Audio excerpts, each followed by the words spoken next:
We spent billions on the Zondo Commission, 3 years, more than 16 volumes. And those 10 names I just mentioned, some of them are sitting in MK. The VBS matter is not going away. And if you unpack the VBS accusation, Floyd and his brother are the main contenders on the basis that are under huge spotlight for taking the money. Take all of this. No wonder the move was that he would move to now, it seems to be a formulation in MK of a cabal of people that currently face charges, have been charged, and are at. When in 2013, Julius Malema was expelled as the president of the Youth League and abruptly left, it must be clear that Floyd Shivambu, who was on the NEC of that Youth League, was not expelled. He left on his own accord to follow Julius. This is vital to understand on the principle of loyalty, of the so-called bromance, this broship, those two in specifically. The other one was Ramola, the ex-Minister of Justice, now International Affairs. Those were the three main pinnacle guys that people don't know were in the NEC of the ANC Youth League. So this comes from 11 years ago. And that's why Julius says this is a person who's resigning from himself. We've got to dissect the letter. There are 4 points in that letter that are tick boxes to say, Iridum Marxier. This, in the face of Julius, when you look at his body language, which I am a specialist in, coming from where I come in intelligence, I look at your body language. There are about 12 points on a person's body that predict certain matters of fear, excitement, sadness, surrender. I looked at that. My analysis, and I might be wrong because now we're going to ask the Prophet to be again, and I don't always get it wrong, but my current analysis, Ais Murtu, when I looked at that man, there is no way that he was managing an event that was staged. I think he was really shocked. His statement that saying that when he got the letter from Nico, Floyd Shivambu, it was like the same when he got the message of the passing of his mother. Secondly, that he said that this is a founder of this. Thirdly, he said that if he ever wanted to come back, he may. And fourthly, that he will always remain his brother. These are things in Floyd's letter and then the rebuff from Julius that makes me think this was really a mutation and a surprise. Now, the ramification from this is that Manyi also left. And in Julius's submission, he said, and don't be surprised that there will be another few because of the loyalty to the deputy president. Now, Chris, my analysis, they don't get on. There's been power struggle. There's been many times that Julius has treated him with contempt. And there's places where we know at the end of this year, it is the EFF conference. And I'm telling you now, Julius, although being sad, although maybe being shocked, is sighing with relief because he doesn't have a probability that Floyd was going to challenge him at the end of the year. The failure of Floyd to bring votes as what he was instructed in KZN is another matter. And undoubtedly, and this is true, the VBS matter is not going away. And if you unpack the VBS accusation, Floyd and his brother are the main contenders on the basis that are under huge spotlight for taking the money. Take all of this. No wonder the move was that he would move to now, it seems to be a formulation in MK of a cabal of people that currently face charges, have been charged, and are absolutely unethical. And that is the standpoint. What is going to be interesting is that Malema said he will not be replacing any person within the deputy presidentship until the conference. Power struggle, mutation of challenges, absolute degradation of their relationship, and who knows what MK promised him. one interesting fact is I'd like to read the following names. Jacob Zuma, Brian Molefe, Mandlingita, Siabonga Gama, Floy Shivambu, Dr. John Slope, Lucky Montana, and Mr. Money. If you had to have the 10 most unscrupulous, accused people that harmed this country on all levels of state capture, SOE collapse, and debatably the country's collapse, that's your most 10 wanted poster right there. And what we are seeing is that there is no doubt the precursor of the 15 members of parliament to be unsworn out of the MK seats. And we are awaiting the list of the 15 new ones. This one might have caught Julius by surprise, but definitely not MK.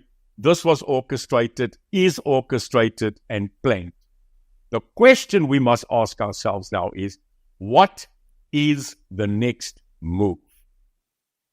And we can all agree that Umkhonto we Sizwe Party, the man Jabulani Kumalu, is sitting there as a spectator of death. And let me quickly tell you, Jacob Zuma murdered him. His family annihilated him. And I must tell you, listening to his interview and having spoken to him before, he's naive. He found himself in a cauldron of hyenas. And Chris, I don't think he was prepared for the major onslaught of the Zuma family and the people that was brought into the dark. Now, what now is happening as news from the upper middle ground is that the investigative directorate, who was appointed by the president, the same President Ramaphosa of Palapana, who said that the ANC in this regard is accused number one.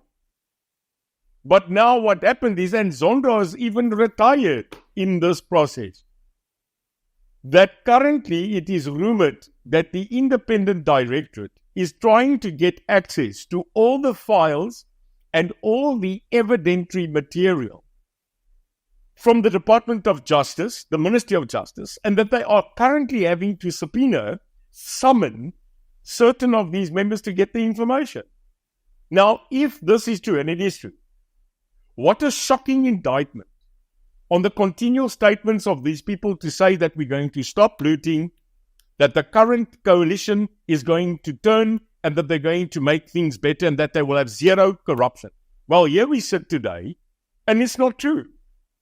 We spent billions on the Zondo Commission, 3 years, more than 16 volumes, and those 10 names I just mentioned, some of them are sitting in MK.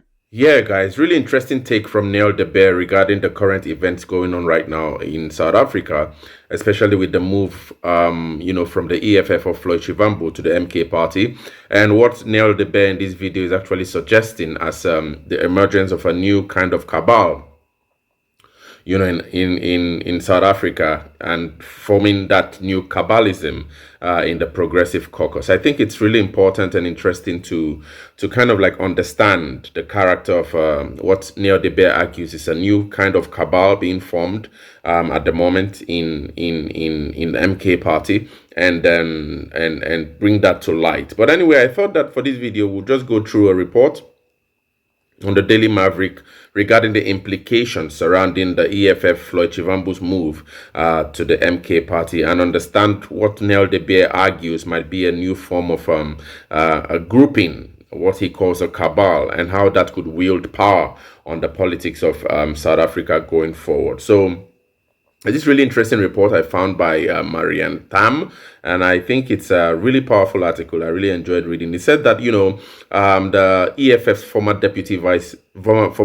president Floyd Shivambu and the chief whip of the EFF in the parliament, would feel right at home with his fellow VBS beneficiaries. So this writer here, this journalist arguing that, Floy Shivambu's presence and Floy Shivambu joining the MK party would likely feel at home because of the fact that both him and former President Jacob Zuma were indicted, so to speak, in the VBS scandal that actually rocked the airwaves almost 2-3 weeks ago, and that right now joining the MK party, it appears that Floy Shivambu, who has now left the EFF for the MK party, might feel more at home. She argues here that one of the things that Jacob Zuma and Floy Shivambu have in common is the fact that they both share, as what has been called, they are both beneficiaries of the VBS scandal and the VBS loot, as was reported by Matotsi's affidavit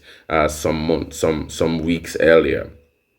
Okay, so she then argues and saying that no wonder Shivambu swiped right on Zuma's profile while doing speed dating on political Tinder.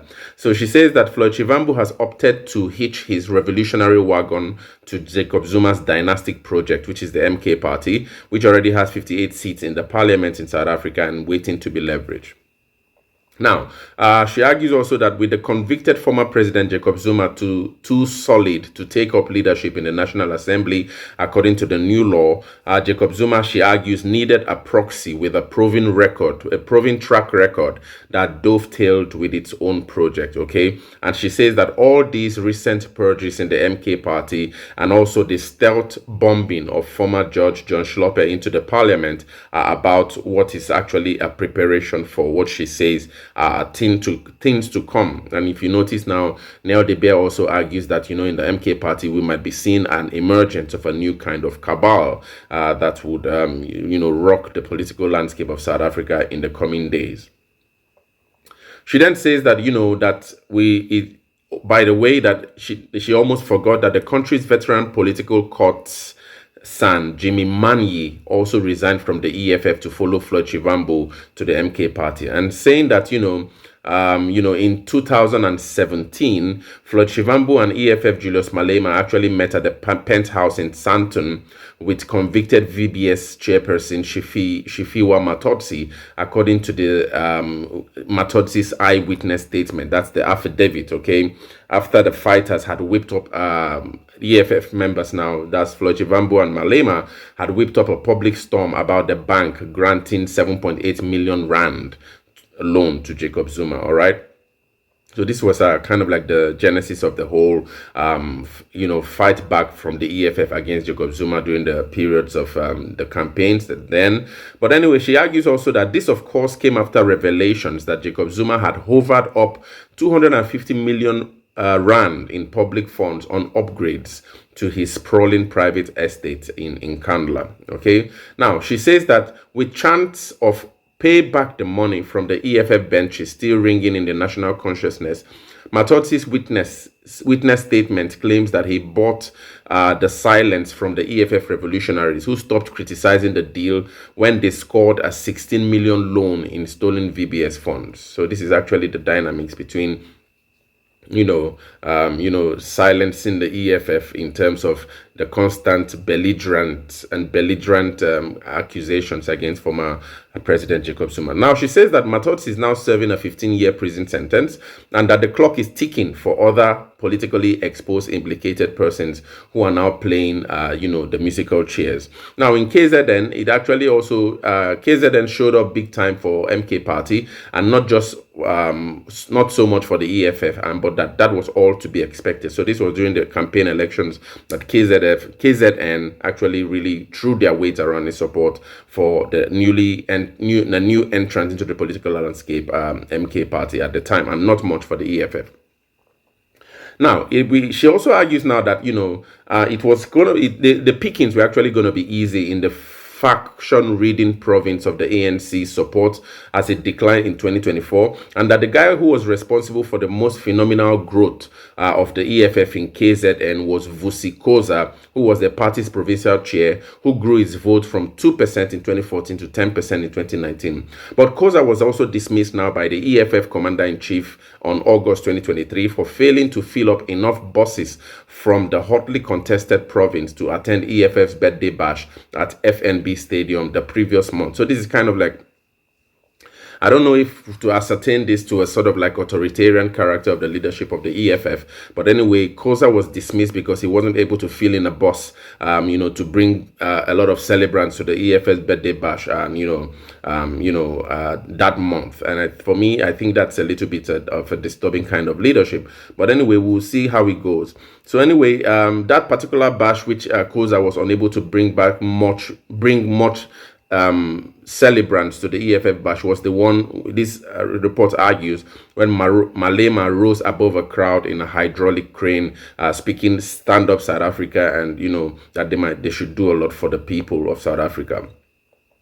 But before this event, Koza had actually been a member of the ANC before leapfrogging to the National Freedom Party. Then he now washed up at the EFF in 2014 as its provincial convener. Now, after his expulsion from the EFF, Koza now joined the then launched Africa Unite Congress of the Shembe Church and inevitably MK when it chewed up votes. He was also welcomed with open arms. So we see a lot of maneuvering, a lot of lack of loyalty, so to speak, in the allegiance to these parties. And for me, it's really troubling because you never really know who really has your firm support and who would at what time you would even be fired in a party where you think that you're a loyal member and all that. So it's really, really interesting what goes on around these parties in South Africa.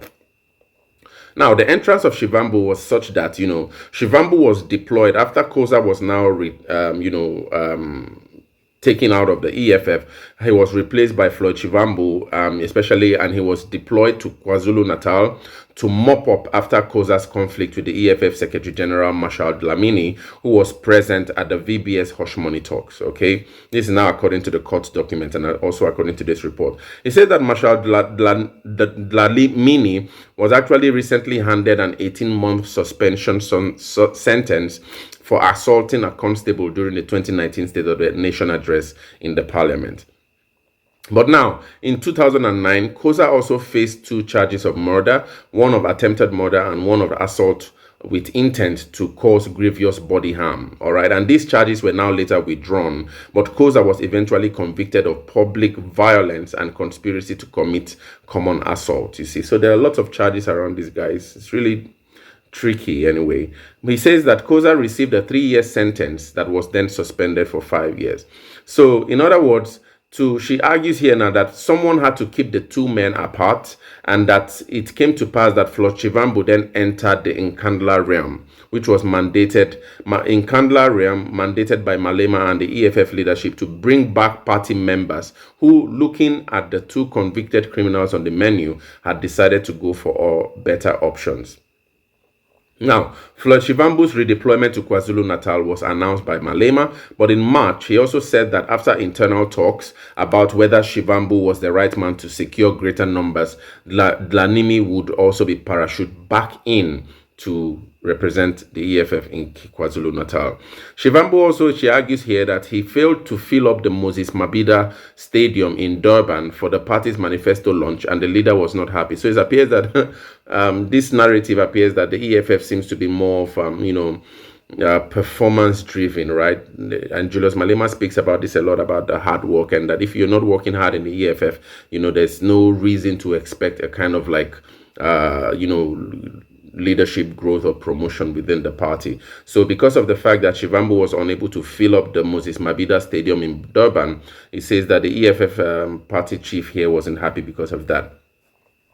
Anyway, she then argues that Shivambu then packed his overalls for the Eastern Cape. Back then, Malema said that of his brother in arms, if he's going to be the right person to lead the EFF in the Eastern Cape, all right, or is it possible to find someone else?